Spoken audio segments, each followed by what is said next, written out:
Hey guys, this time I'm going to show you how I built a dresser for one of my kids.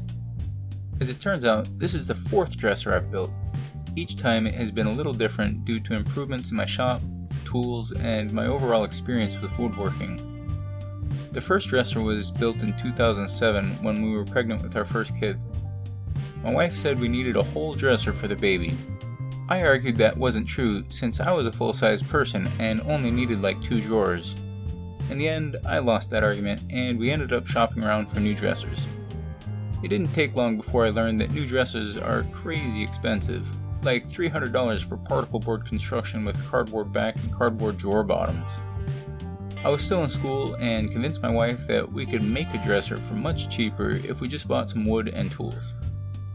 So I got to buy one of those battery-powered tool sets and some plywood. I didn't have a basement or shop in our condo, so I literally cut the wood in our kitchen, assembled it in our living room, and applied the finish on our doorstep. I didn't really know what I was doing. The cuts weren't very straight, which caused some pretty big gaps in the joints. The drawers were way too deep, and it was really heavy thanks to the 3/4 inch plywood drawer bottoms.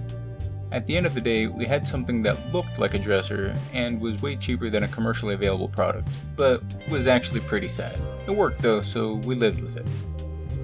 A couple years later, maybe 2011, we had our second child and Elizabeth came around again saying we needed a whole nother dresser for the baby, and also the original dresser was falling apart so we needed to replace it. Lucky enough for me, I now had a basement shop and a table saw. I also had started trying out some free 3D modeling software called SketchUp, which enabled me to plan the geometry much more precisely. Once I had everything planned out, I tore apart the old dresser and recycled most of it into a new dresser while making identical cuts from some new plywood.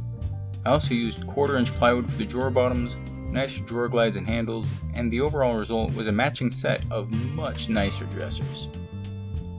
Fast forward several more years to about 2016, we had 2 more children and we needed another dresser.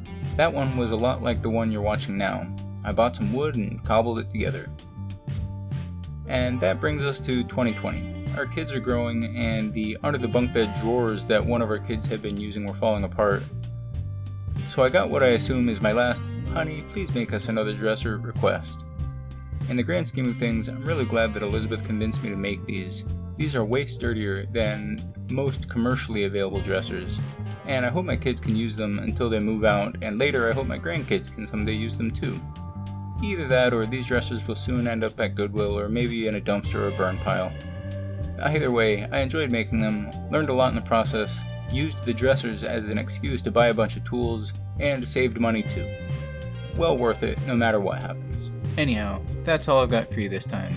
Enjoy the rest of the time lapse. Thanks for watching.